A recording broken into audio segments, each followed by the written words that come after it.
Today on the Chef's Table, we're going all around the world, starting out in Greece, headed to Cuba, and then back home to Florida.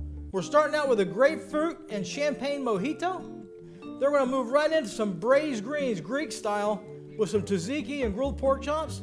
And then to finish this off, we're going to do some fresh berry au gratin. You're going to love it.